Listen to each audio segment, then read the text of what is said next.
Hello, my little hellhounds.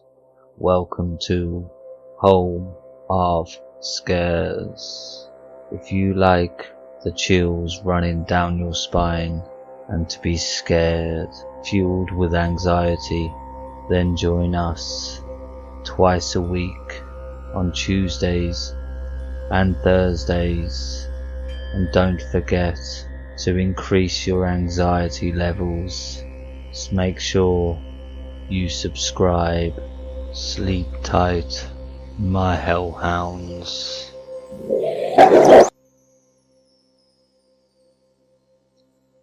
Just a nice Christmas Eve drive posted by TheDeepestRegrets. This happened over 20 years ago. I was driving back home with my girlfriend at the time.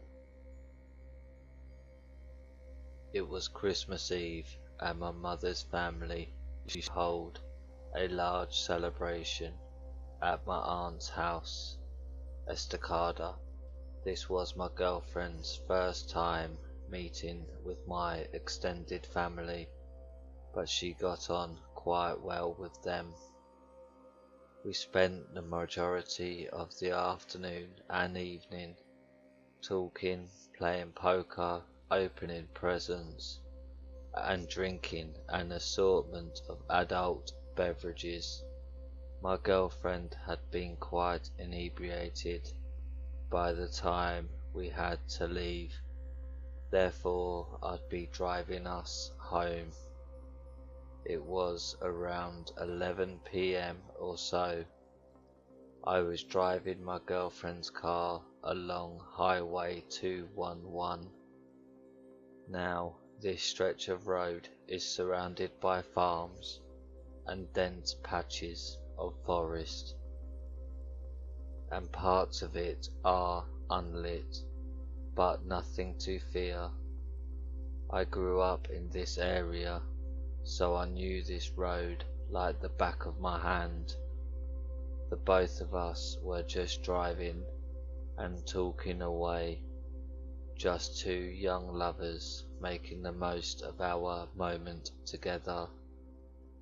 There is a portion of the highway that descends down an enormous hill before crossing Deep Creek.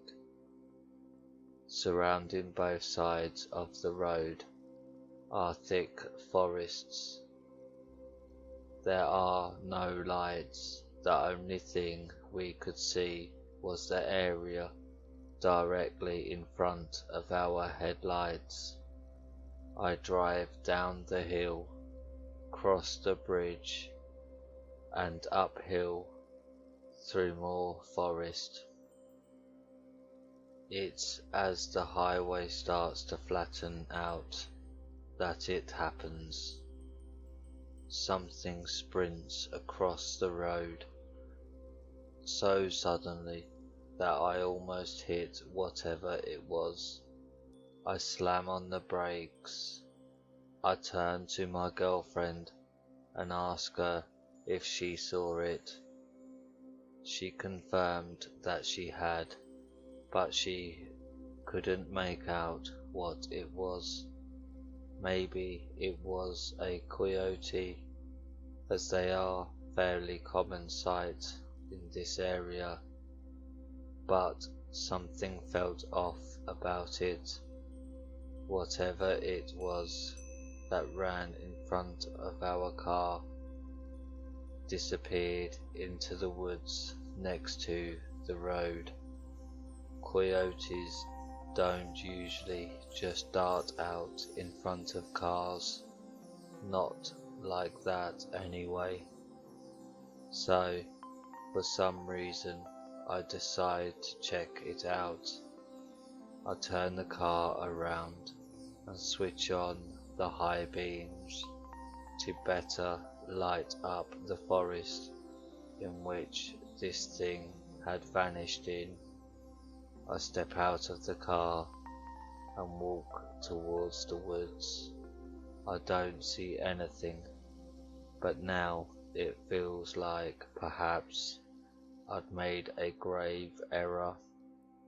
My heart was pounding, and the hairs on the back of my neck are standing at full attention, but I still don't see anything unusual in the trees. Suddenly, the car's horn blasts.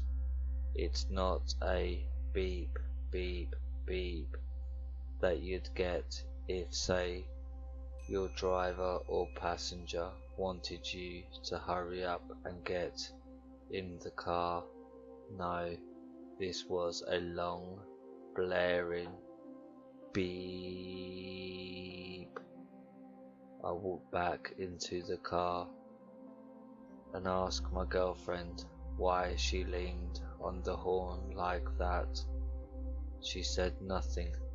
Instead, she pointed to a spot about 5 feet from where I was standing.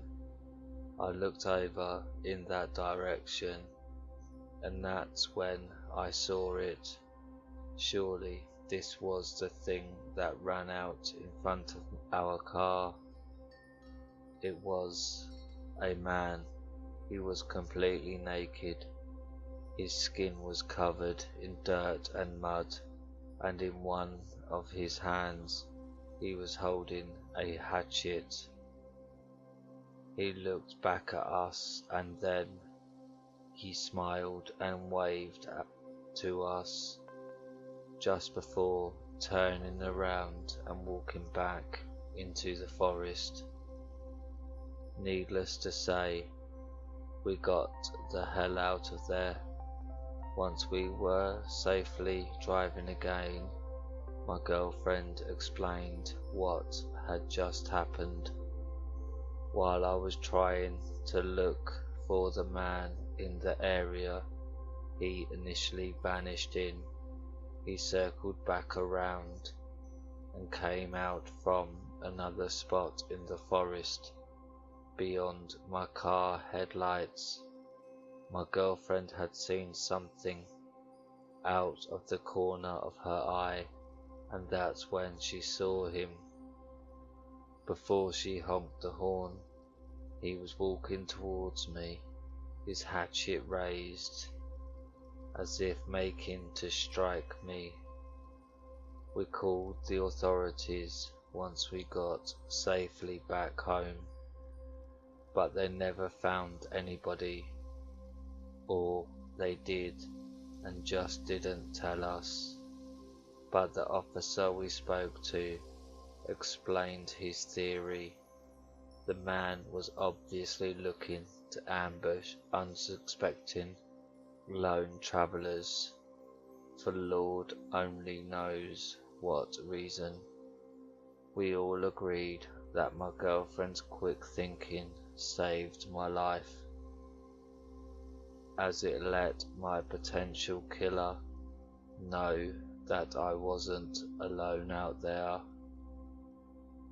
I moved back into the area recently, so I now drive that highway often.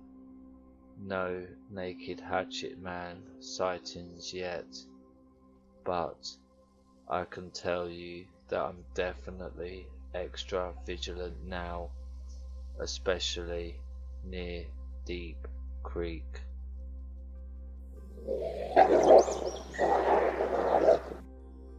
Was I being groomed? Posted by Sativakay. This will be a longer one, but I feel like all the details are important. The entire story unfolded over a few years. I don't tell this story often because even to me it's crazy. If I can dig up bookings, I will link them.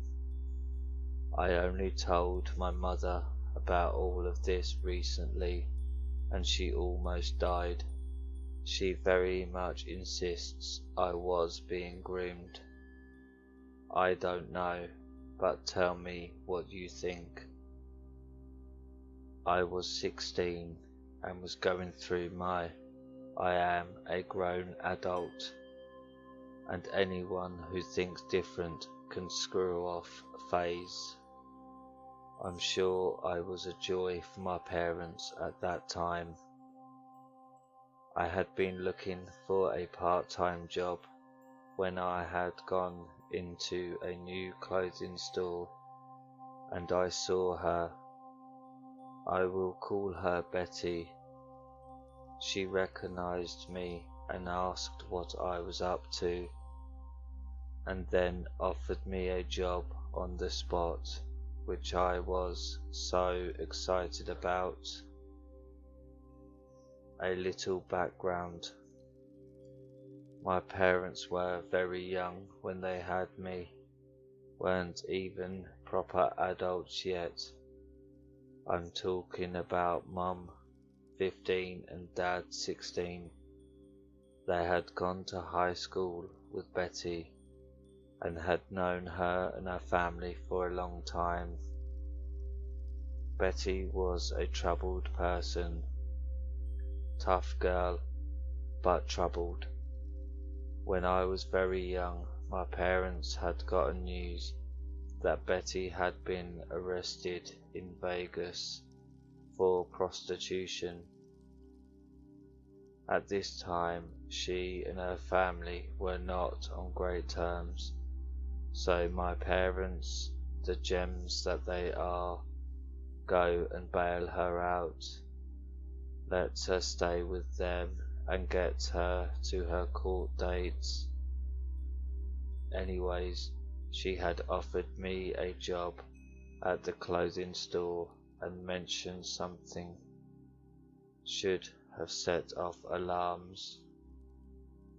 She pointed to a skirt and said she wanted me to wear things like that. This skirt was very short. My dumb ass didn't think twice about it, and I said, "Okay, great, I'll see you tomorrow." Another little back note. Her parents, who had several other stores, had brought the clothing store for her because she had been in a bad way with drugs and they wanted to help her. Think boutique. I started on, and that's where I met RJ. I'm going by his real name that I knew him as because he is scum. I will try to find his bookings. RJ was Betty's boyfriend. He would very oddly hang out at the store and watch YouTube videos. One day he comes in with a girl, not a weird thing, and he says to her that she needs to sit down and not say anything. She follows his instructions. He then starts to tell Betty something that had just happened. I was right there. He wasn't trying to hide anything he was talking about. He had been in Vegas. Where I live, Las Vegas is relatively close, maybe 2 hours. And that he and his girl were staying, and he was getting her to meet people. He went on to say that he got drunk before driving back to the town Betty and I lived in. Then he stopped driving, tossed out this woman's ID and belongings from the window, then left her. I don't think it was the same lady in the shop. He said that he left her on what I know as the Strip. It's a long main road with nothing but desert for miles. This bothered me, but I didn't know what to say. The same day I was talking with Betty about her very long and naturally blonde hair, and how I wished my hair would grow that long. RJ was there and said to me, "You would be so beautiful with long blonde hair. I can tell you somewhere you can get extensions." It was weird, but I just thought he was trying to give me a compliment. Maybe a week passes and he is back at the store again. He would be there with a woman, without anybody but me in the store a lot of the time. And he asks me, "Do you have a belly button ring?" I say no. He mentions to me that Betty wants to get into piercings, and she will do it for me, and that they are so pretty on women. I say okay. She comes to the shop and pierces my belly button.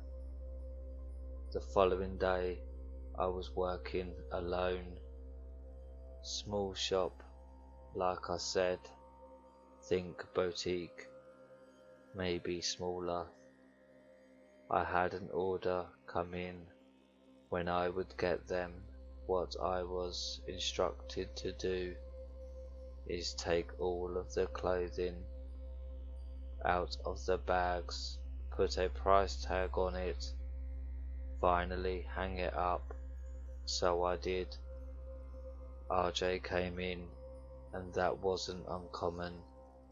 I say hello, and he asked me where his things were, to which I respond, "I'm not sure what you are looking for." He heads straight to the back room and starts going through things. I ask him again what he was looking for, and the reply he gave me, I'll never forget this. "I'm looking for my rock revels." "Where the fuck did you put them, bitch?" I was confused. He asked if I had unpacked all of the pants, and he said his needed to still be in the clear plastic bag. I told him I had already done all of the pants, and he lost his mind, screaming. Usually there were only 2 customers at most. At this time there wasn't anybody else in the store. He told me I needed to go with him to talk to Betty, and that I needed to use the back exit. I told him she would get mad at me if I closed the store before hours. He left. I was shook, and I called Betty. She laughed and told me he was just in a bad mood. What? I was a kid, and I just took her word for it. I quit because I was getting weird feelings. Time goes on, maybe 3 years later. RJ had beat Betty up, and she had drowned in the shower. What is said is that her hair had clogged the drain, and that she had a significant amount of GHB in her system. RJ had been found guilty of soliciting, selling minors, and a slap on the wrist. For Betty's death, only battery.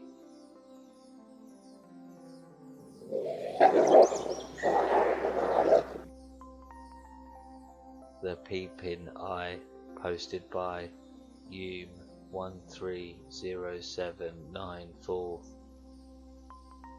I live in an apartment building that has 4 apartments on each floor. The apartments are split in 2 groups by something we call a bubble.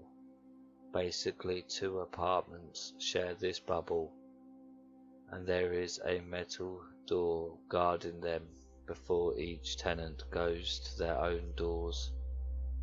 My husband works as a doctor, so he had to go to work for his night shift. I usually do house chores when he goes to work, so the house is clean when he comes back in the morning.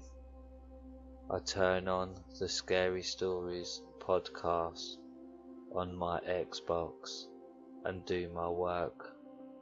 I have 2 cats, Xena, who is 5 years old, and Marcel, who is 3 months old. They are usually very playful during night time. At one point they both stop from chasing each other and stare at the door without moving or blinking. Xena, my eldest, having her back curled and silently hissing under the door. She never expresses such behaviour. She is the chillest and laid-back cat there is, so having her react like this made me very curious.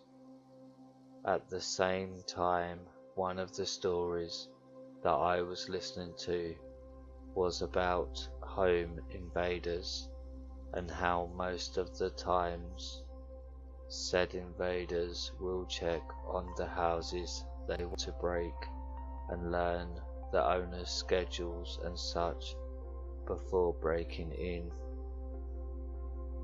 This made me feel very insecure, and I turned the volume lower in order to hear what was going on the other side of my door, which, by the way, it is impossible to get to unless you unlock the first metal door, which has the sole purpose of extra protection for my and my neighbour's apartment. My neighbour is a lonely old lady that has 2 cats of her own and is, ironically, the building manager. It must have been around midnight, and she was most likely sound asleep by that time. I turn the volume to my TV down and go closer to the door, having Xena still not move from her position, pressing my ear against the door, searching for sounds. I couldn't hear much except a distinct sound of a heavy breathing, like an alcoholic breathing heavily. It gave me goosebumps, and I immediately started looking around the house for something to defend myself with in a worst case scenario, thinking that if he broke through the metal door all by himself, then my apartment door might not be a challenge for him. I took my husband's baseball bat and held onto it with my life. I took my cats and hid them in the cupboard under the sink. I don't know why. I don't have children yet, but that was what came into my mind first, and went back to the door. I opened the peephole to look at the person breathing through the door at midnight, and my heart sank to my stomach.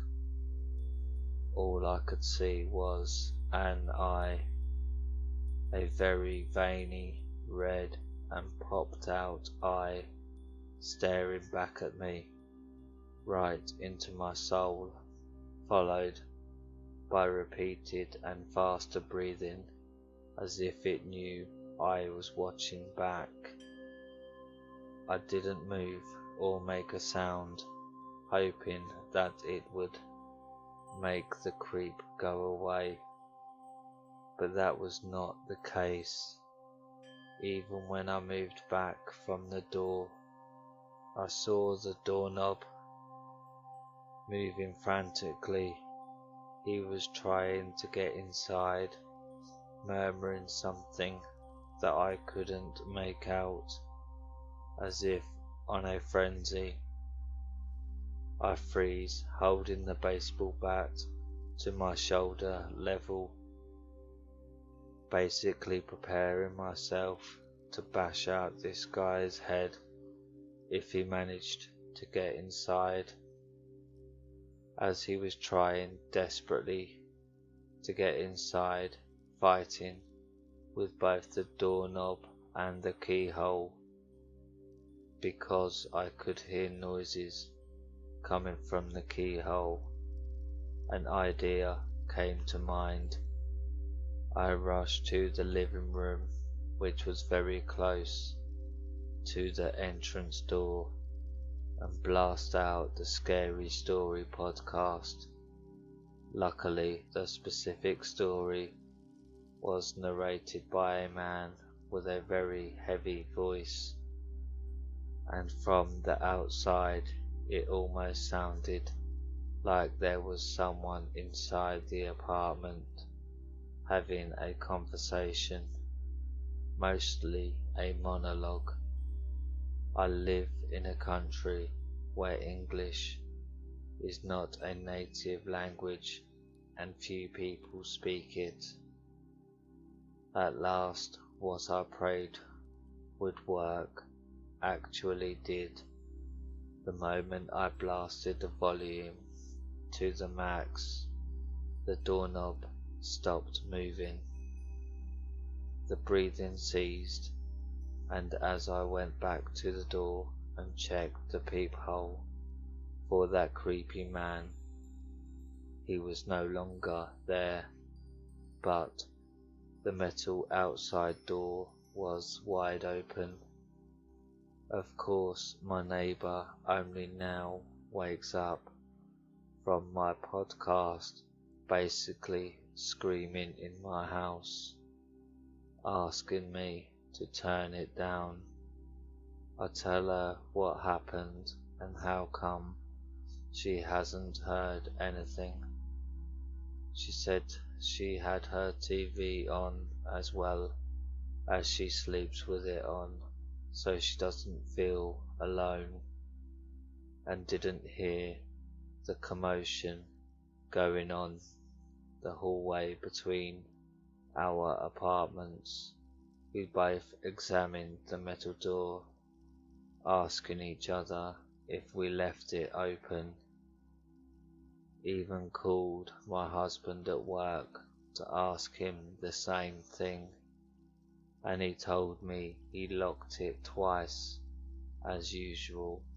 I don't know what I would have done if this expert in door breaking actually managed to break into my house, but I do think he was in for the worst for me and my cats. I never thought that of all possibilities of salvation, these Scary Story podcasts would be what would save my life. Thank you, Being Scared narrator, for indirectly, of course, saving my life.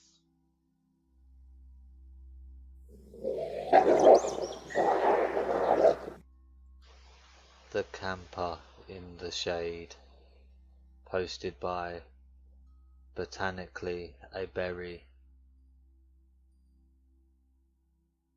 I don't know what compelled me to finally share this, but I have been thinking about it a lot the past few days, and thought it would fit this sub relatively well.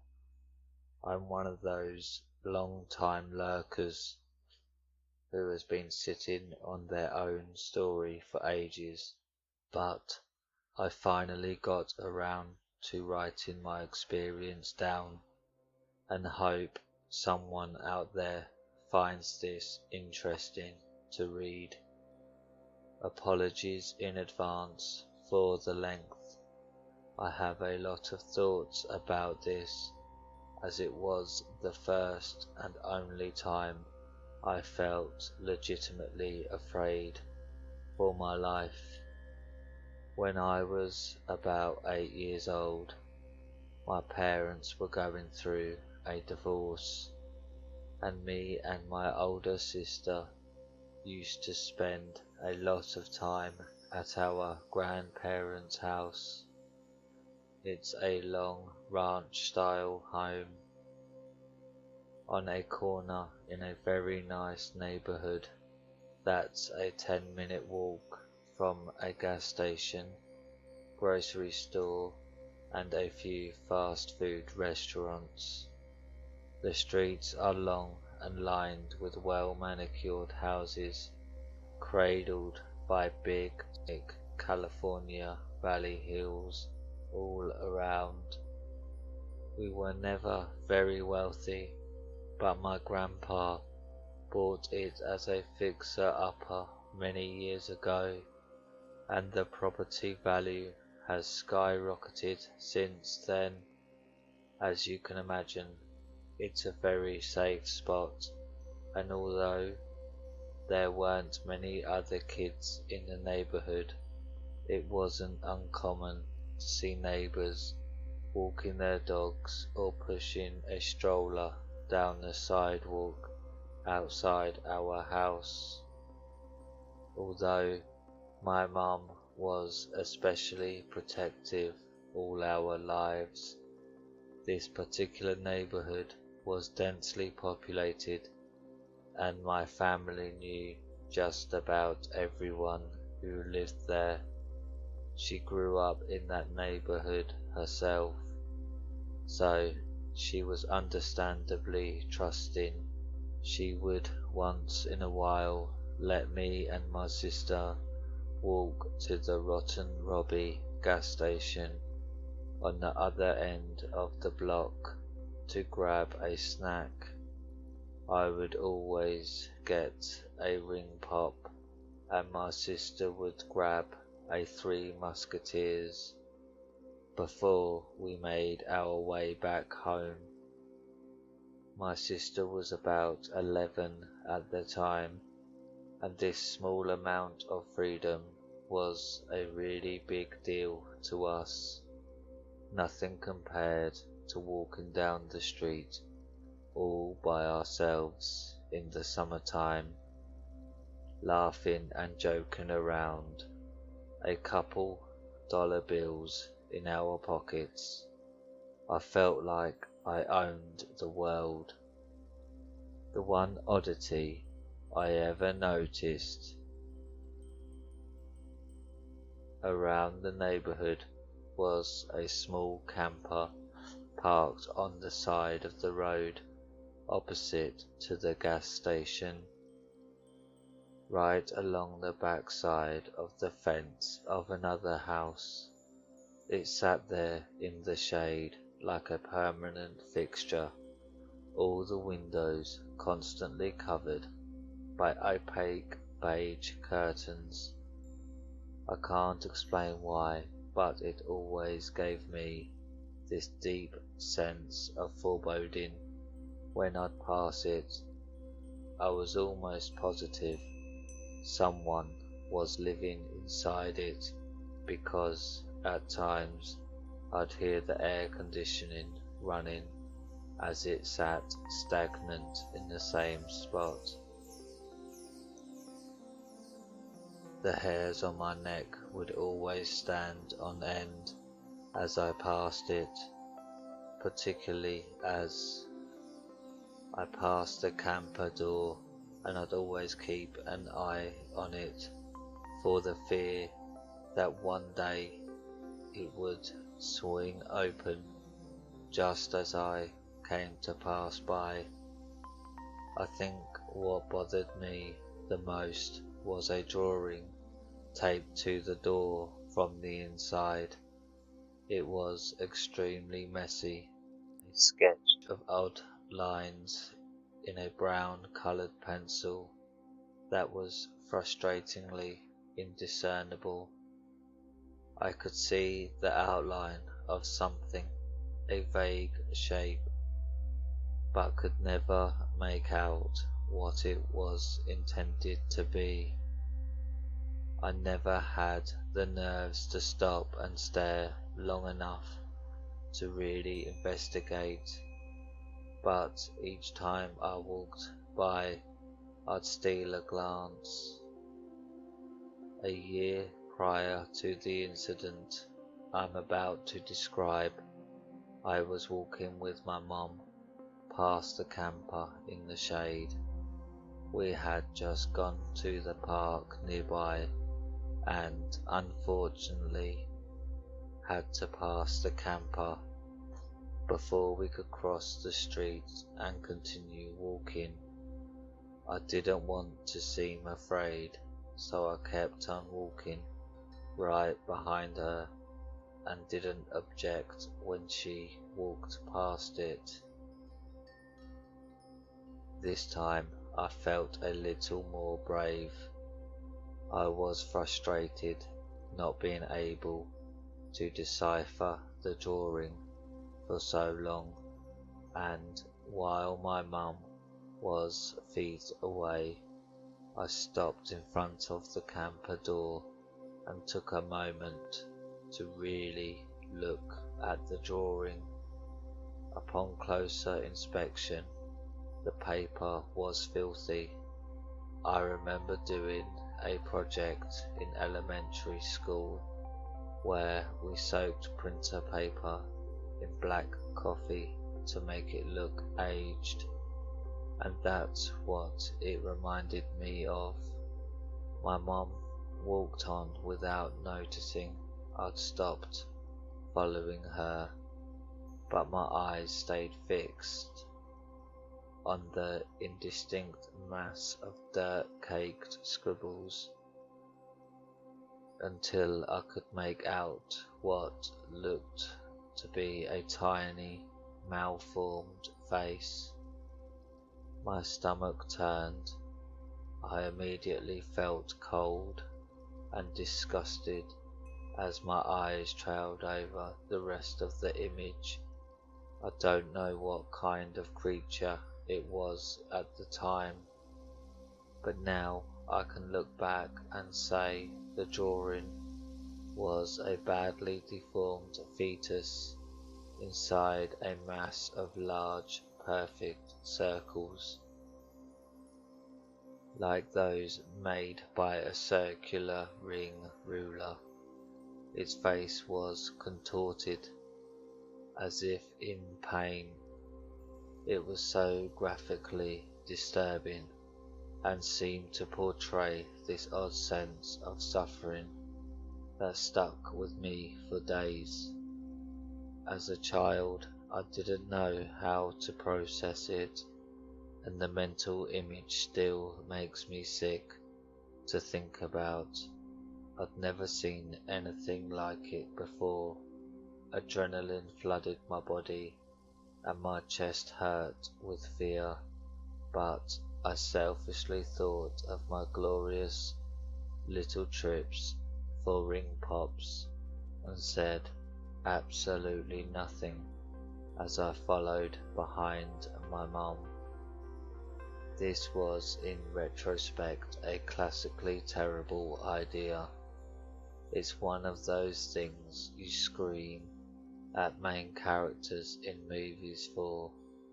Ever since my ill feelings towards the camper had been elevated by the drawing on the door, I thought about it every time we drove by, and about a month later, my mum once again graced us with several bucks and permission to walk down to Rotten Robbie and grab our respective snacks.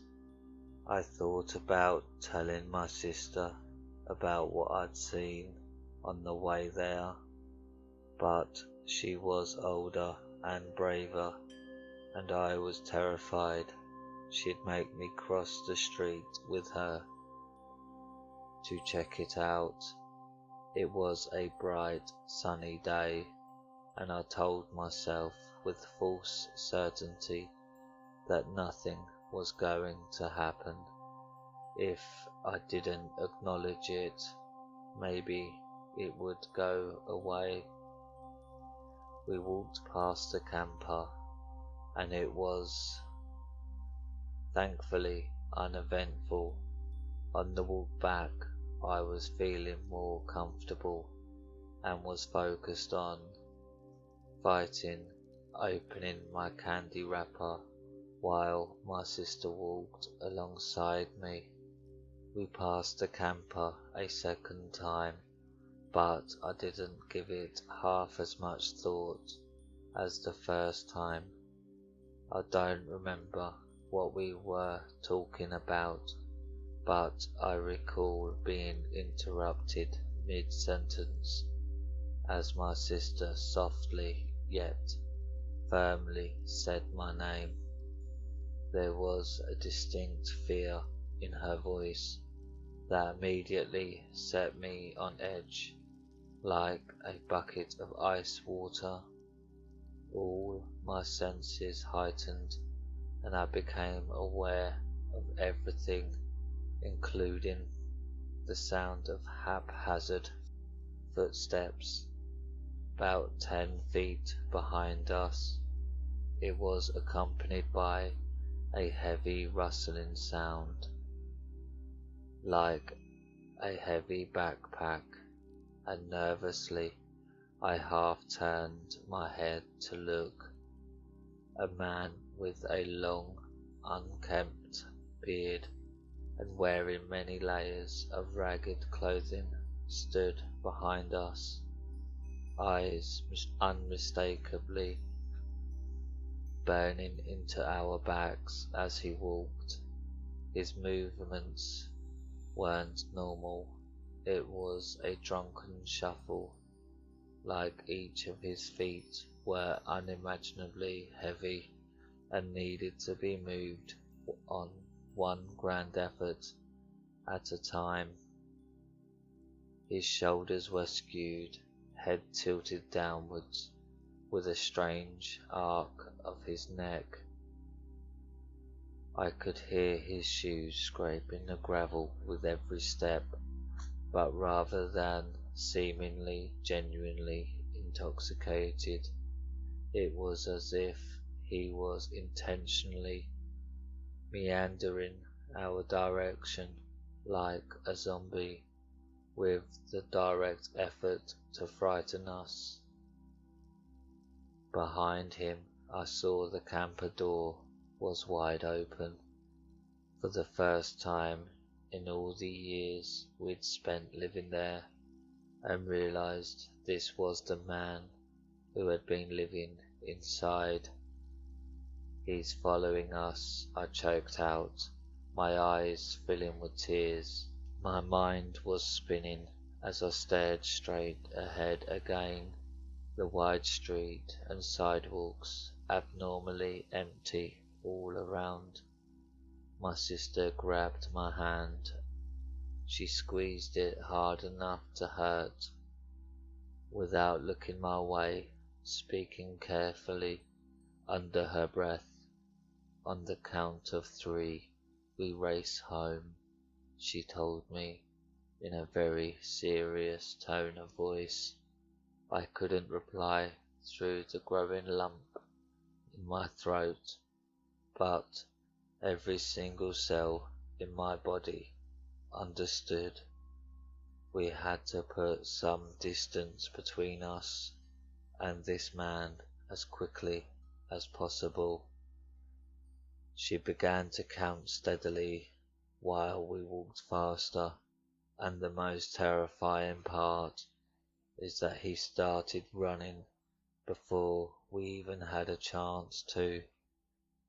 He must have heard her directions to me and tried to get a head start by sprinting our direction before she got to 3, but his footsteps were noisy and we bolted like deer the instant we heard him behind us. I'll never forget the chase.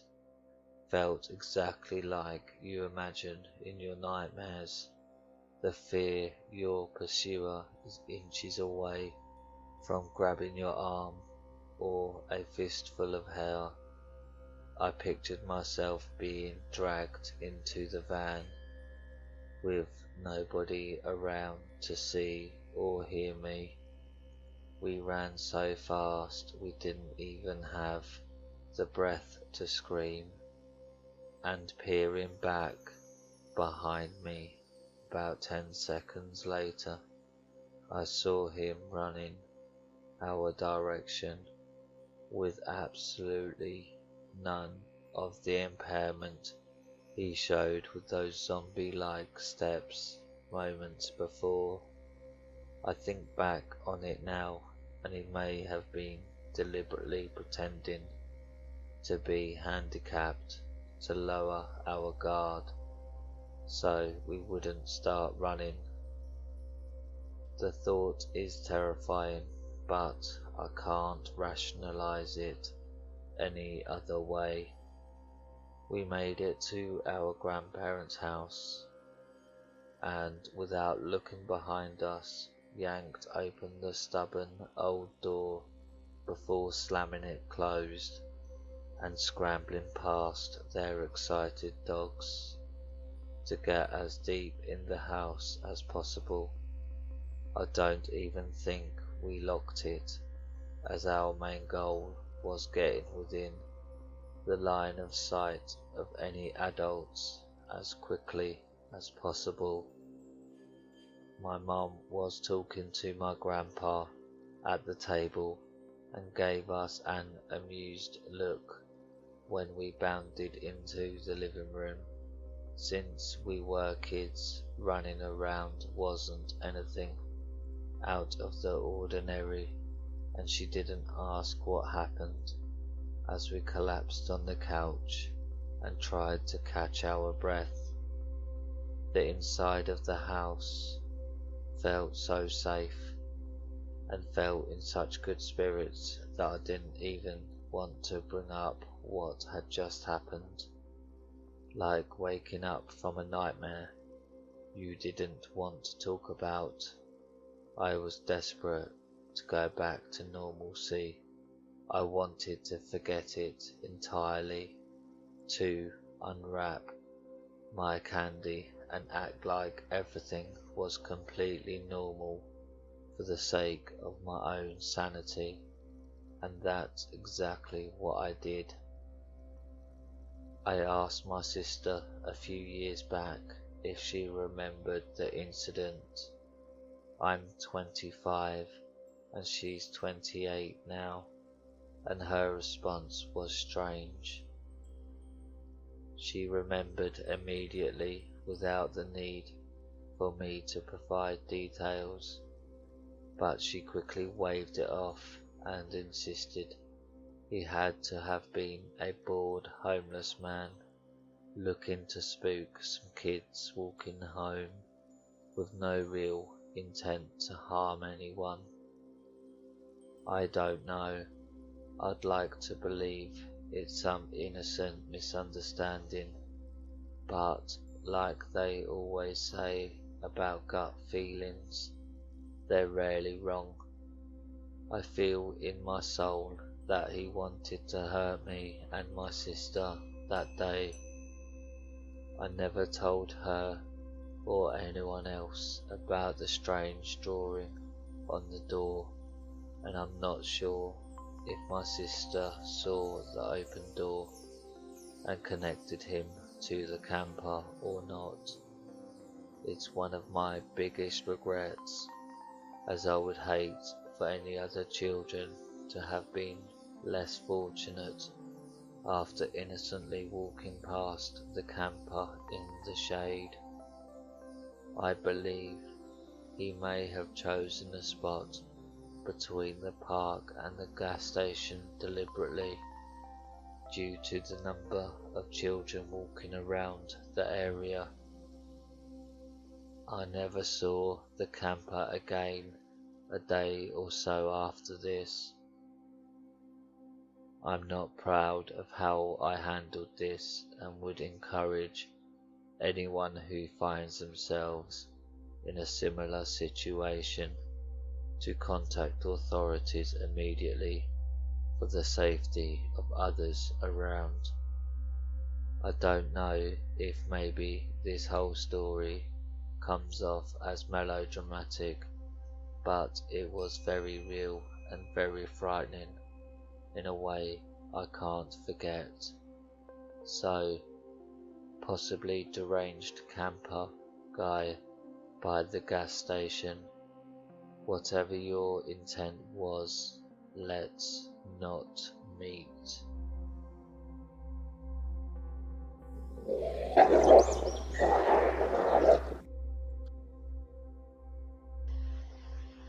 Man who wanted to wine and dine 15-year-old me, posted by Ma1645300.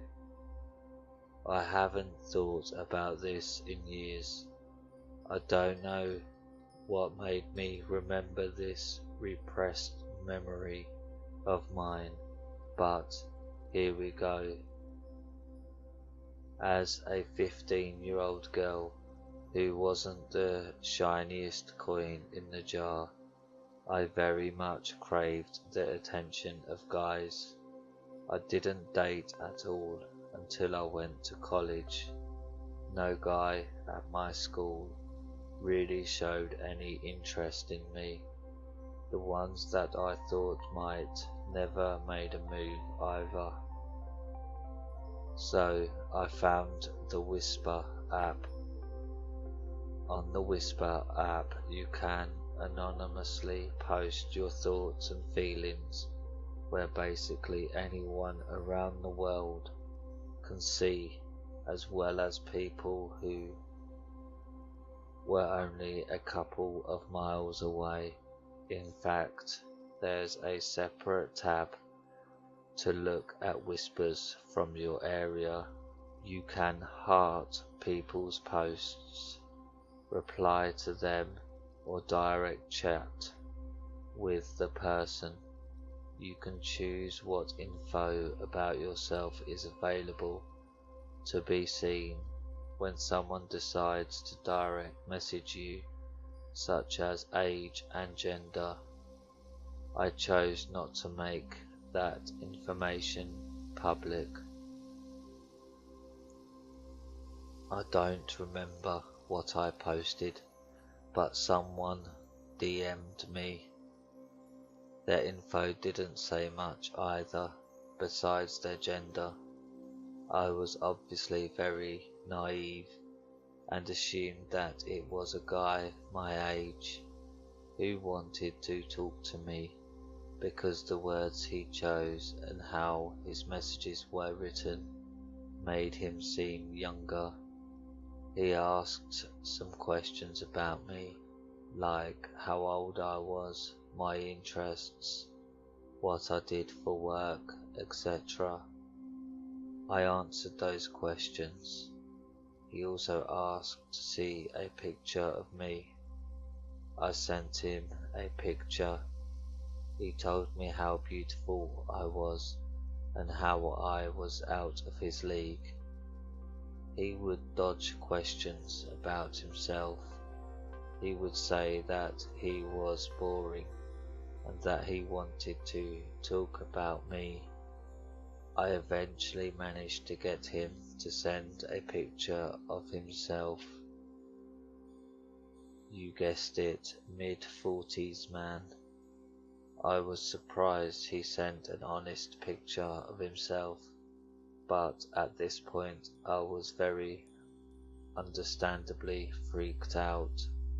He then started asking to take me out to dinner. I stopped talking to him at this point, but he kept trying and saying stuff like, "I'll take you somewhere really nice. I'll throw in a massage.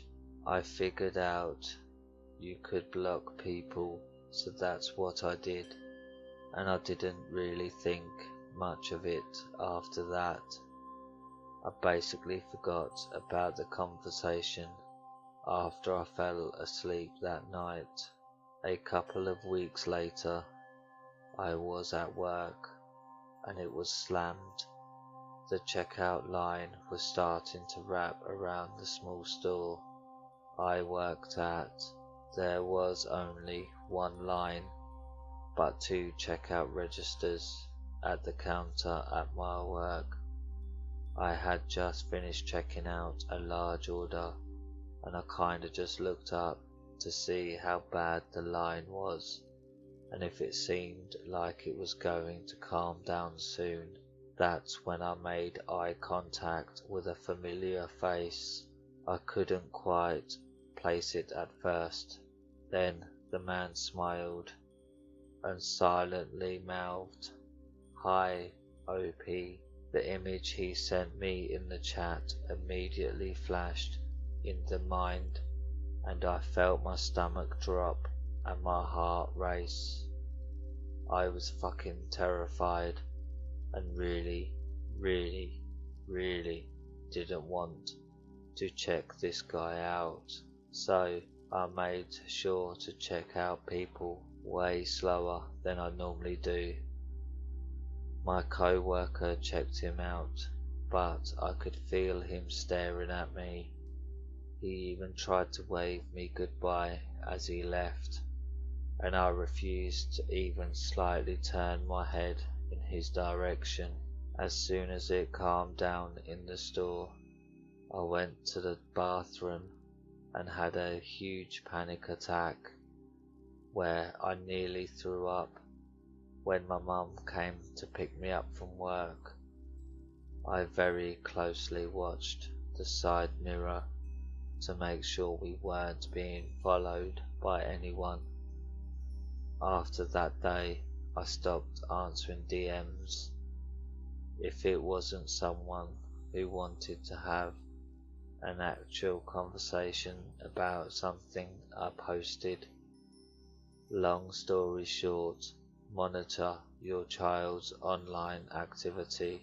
They may hate you for it at the time, but trust me, they need supervision.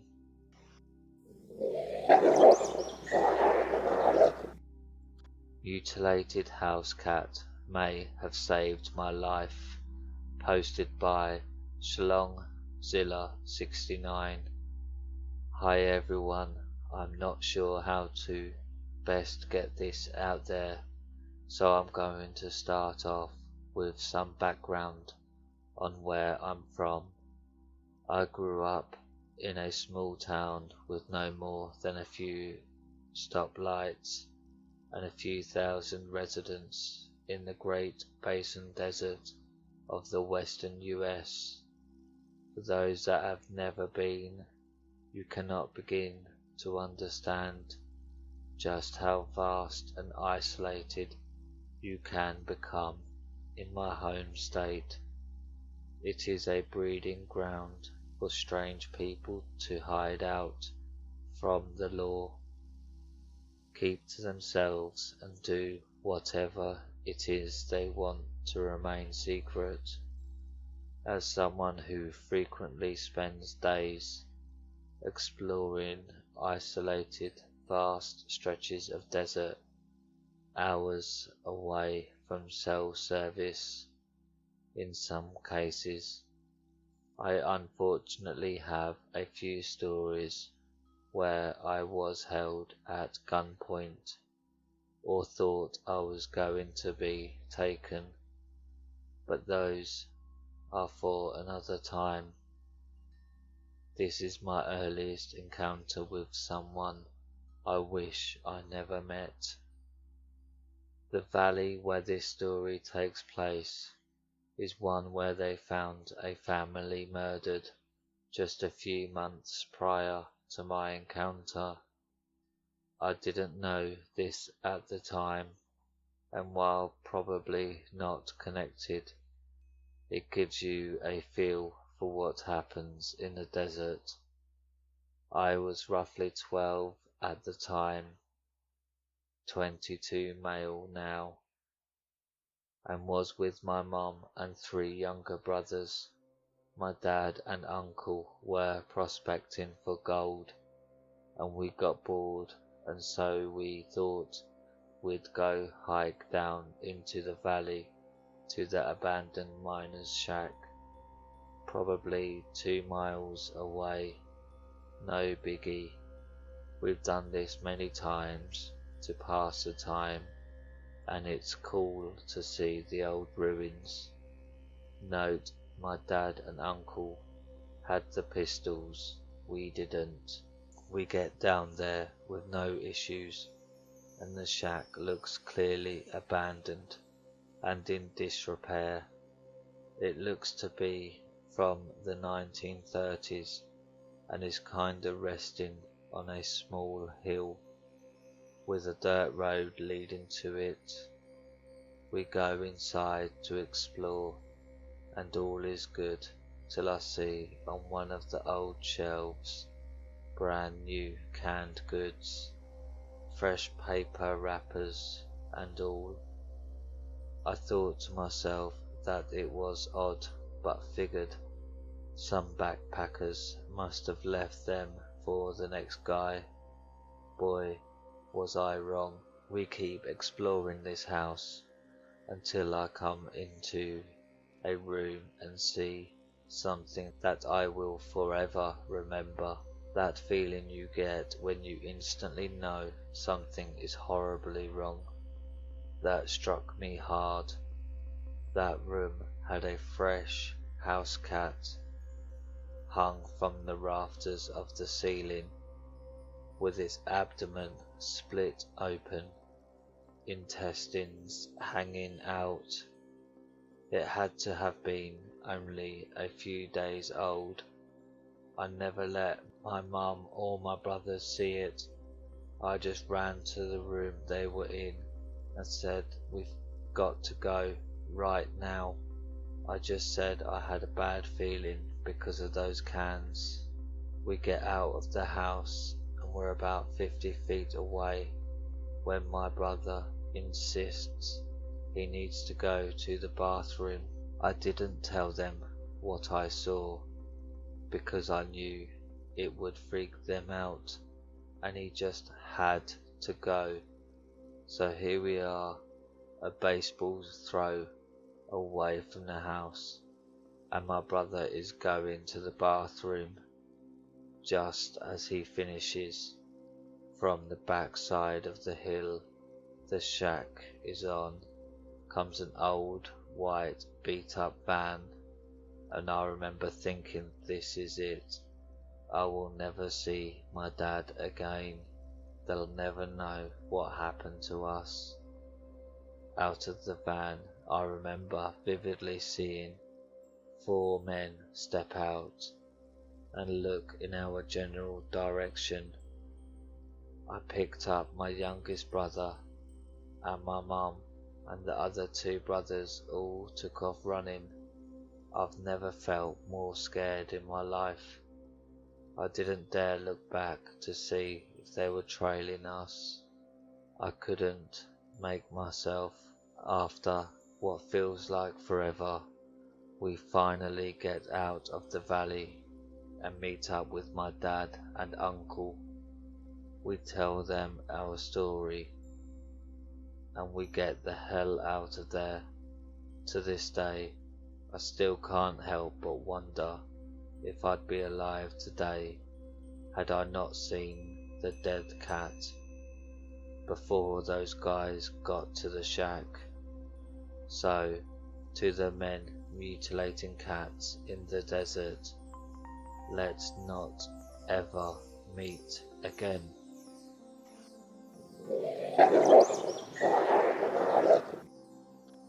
Thank you for listening tonight, my little hellhounds, and remember to subscribe and leave a like if you would like more content like this.